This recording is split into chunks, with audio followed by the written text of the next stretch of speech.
E aí galera, professor Rafael de Filosofia. No vídeo de hoje a gente vai continuar a aula sobre o Aristóteles. A gente já viu um pouquinho na aula da semana passada, né, que eu fiz aquela tabela, né, do Platão e do Aristóteles para a gente ver como eles pensam, né, que são pensamentos bastante opostos. E agora a gente vai entrar no Aristóteles. Então, Aristóteles, principal discípulo do Platão, nasceu em 384 e morreu em 322 a.C.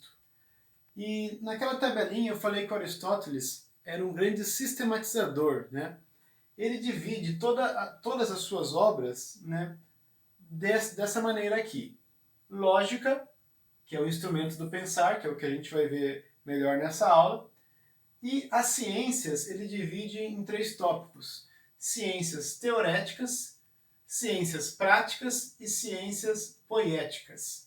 Nas ciências teoréticas entra metafísica, física, matemática, entre outras, tá? Na prática, ética e política, e na poética é o que diz respeito à criação. Aí aqui entra para o Aristóteles a arte, a guerra, medicina, economia e também entre outros, que a gente vai ver mais para frente. Eu coloquei isso daqui só para vocês verem como ele é um cara aí que sistematiza o seu pensamento. Tá? É uma das diferenças dele para o Platão, que fazia diálogos abertos, né, com vários temas. Ele sistematiza tudo. Nesse livro sobre lógica, aqui eu vou tratar de ciências teoréticas, essa de práticas, e assim por diante. Né? E também sistemático justamente para ele separar dessa forma, né, o que é de cada área. Bom, eu coloquei aqui esse esqueminha, né, geral e particular, para a gente conhecer dois métodos: o método dedutivo e o método indutivo. O Platão ele utilizava o método dedutivo. Né? O método dedutivo é o que vai do geral ao particular. O Platão ele acreditava no mundo das ideias. Então, para o Platão, para a gente conhecer algo, a gente tinha que conhecer as essências. Então, por exemplo, né, seguindo aquele exemplo que eu dei na aula do Platão, inclusive, né, sobre cavalo. Se eu quiser conhecer algo sobre cavalo, eu tenho que conhecer a essência de cavalo. E onde que está essa essência de cavalo? No mundo das ideias. É no mundo das ideias que eu identifico a ideia geral de cavalo para entender os cavalos particulares, os cavalos do mundo sensível. É no geral, o cavalo ideal que eu entendo os demais cavalos. O Aristóteles, como ele não concorda com a teoria do mundo das ideias, ele vai dizer que o correto é a gente usar o método indutivo, que é conhecer os cavalos particulares do mundo sensível, para depois se ter um conceito geral, um conceito de cavalo.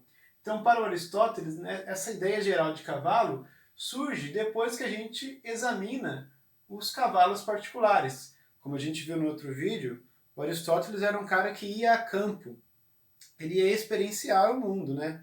Ele olhava os cavalos e daí agrupava o conceito geral deles. Mas o Aristóteles ele também usava o método dedutivo. E é aí que entra a lógica que a gente vai ver. Tá? Lembrando que Aristóteles é o pai da lógica. Ele chamava a lógica de analítica, né? O nome lógica foi dado depois, mas o Aristóteles é o pai do que hoje a gente chama de lógica. E é pela lógica que a gente vai usar o método dedutivo de Aristóteles. Então, ó, a lógica do Aristóteles ele vai partir das verdades universais, gerais, para as particulares. A lógica vai ser o método dedutivo. Mas como que a gente chega nas verdades universais? Pelo método indutivo, do particular ao geral. Ó. As verdades universais são colhidas pela indução, do particular para o geral. Bom, vamos entender como que funciona então essa lógica aristotélica. Funciona de algo que ele vai chamar de silogismo. O silogismo é um esquema lógico que ele vai combinar duas premissas e dessas duas premissas ele vai extrair uma conclusão, uma hipótese. Tá? As premissas são as bases do raciocínio lógico. Então, por exemplo, P1, premissa 1, P2, premissa 2 e C de conclusão. Beleza? O Olha esse exemplo que o Aristóteles dá. Premissa 1. Os homens são mortais. Premissa 2. Sócrates é homem. Logo, Sócrates é mortal. É o método dedutivo. Eu parto do geral, ó. Homens são mortais. Homens é o geral dos homens particulares, certo? Então eu parto do geral, homens são mortais, né? Combino com a outra premissa, Sócrates é homem, logo Sócrates é mortal. Chego no Sócrates, que é o homem particular. Beleza? Então, observando que os homens nascem e morrem, né, eu tenho o método indutivo. O homem nasceu, morreu, nasceu, morreu, nasceu, morreu. Nos particulares, eu tenho um conceito geral sobre o homem, que é o que ele morre. E então eu faço o método dedutivo usando a lógica. Esse esqueminha aqui. Beleza? Continuando então, o Aristóteles nos dá um alerta sobre o seu método dedutivo, sobre a sua lógica. Ele vai dizer o seguinte: se no silogismo as duas premissas forem verdadeiras, a conclusão vai ser necessariamente verdadeira. Mas, se uma das premissas for falsa, ela pode gerar uma conclusão falsa, mas também pode gerar uma conclusão verdadeira. Então, se atente às premissas, tá? Olha esse outro exemplo aqui. Premissa 1. Mamíferos não podem voar. Premissa 2. Todos os porcos são mamíferos. Conclusão: nenhum porco pode voar. Esse silogismo chegou a uma verdade. Nenhum porco pode voar. Mas a premissa 1 é falsa. Ó. Mamíferos não podem voar. Só que o morcego é um mamífero e pode voar. Então, nesse silogismo, uma das premissas é falsa e ainda assim gerou uma conclusão verdadeira. Então, repetindo, se as duas premissas forem verdadeiras, a conclusão é necessariamente verdadeira. Se uma das premissas for falsa, a conclusão pode ser falsa ou verdadeira. E aqui a gente cai em outra questão, né? A questão da validade e da verdade. A validade diz respeito à forma. E a lógica diz respeito à forma. A verdade diz respeito ao conteúdo, né? Ou seja, o que está escrito. Então, a premissa ela pode ser verdade ou falsa, tá? Mas mesmo sendo falsa, ela pode ser válida na forma lógica, certo? Então, validade diz respeito à forma e à lógica, verdade diz respeito ao conteúdo do que está sendo dito e às ciências, né, que a gente vai ver depois. Então, vejamos esse exemplo de silogismo. Os insetos têm 6 patas. As abelhas, que é a premissa 2, as abelhas são insetos. Conclusão, as abelhas têm 6 patas. Esse argumento, ele é válido, ele é logicamente válido, né? Ele segue uma forma lógica válida e ele é verdade. E ele é verdade, as abelhas têm 6 patas, certo? Esse segundo exemplo. Todo inseto é humano. Toda abelha é inseto. Toda abelha é humana. Isso aqui é falso, né? Todo inseto é humano, é falso. Porém, a lógica que está girando aqui, ela é válida. É um argumento falso, mas válida. Mas na lógica, eu escrevi válido aqui, deixa eu escrever válido aqui também. Falso e válido. A lógica é válida. Por quê? Se todo inseto é humano e a abelha é inseto, a abelha é humana, seguindo a lógica. Então ele tem uma lógica válida, mas o conteúdo é falso. Então ele é falso e válido. Terceiro exemplo. Premissa 1. Os vegetarianos não comem linguiça de porco. Premissa 2. Maria não come linguiça de porco. Conclusão. Maria é vegetariana. Esse exemplo, ele é logicamente inválido. Inválido. Por quê? Porque o fato de Maria não comer linguiça de porco não a torna vegetariana.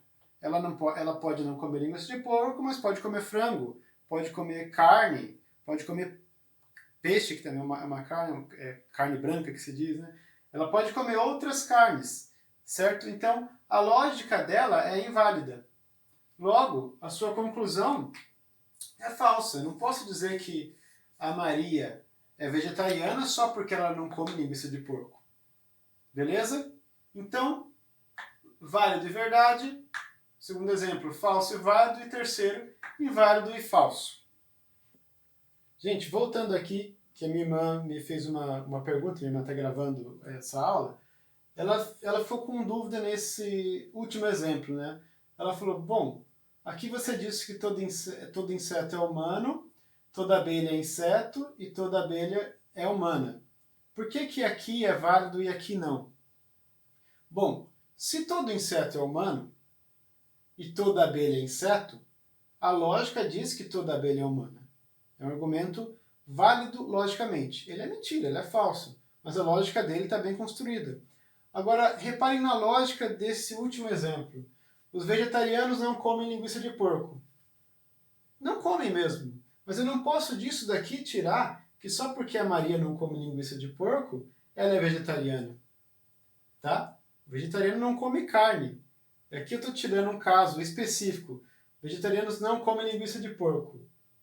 Reparem que eu não estou dando uma definição do que é vegetariano. Eu estou apenas falando que eles não comem linguiça de porco.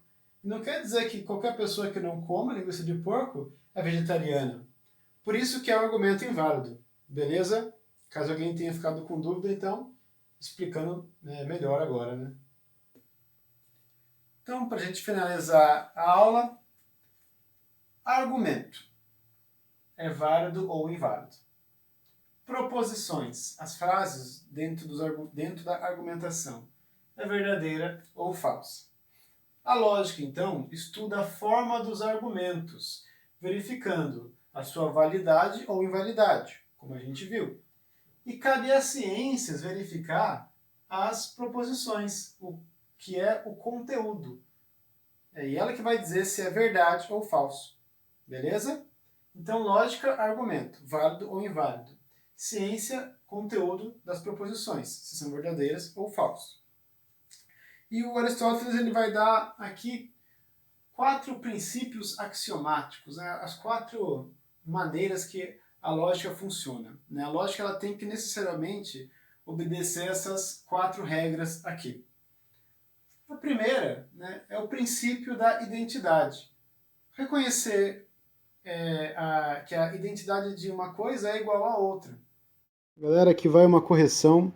Eu falei que o princípio da identidade é reconhecer que uma coisa é igual a outra, mas na verdade é reconhecer uma coisa como idêntico a si mesmo. Né? Tanto é que na lousa está A igual a A. Então não é uma coisa igual a outra, é reconhecer a identidade de algo como sendo igual a si mesmo. Vamos lá. Certo? A é igual a A, o princípio da identidade.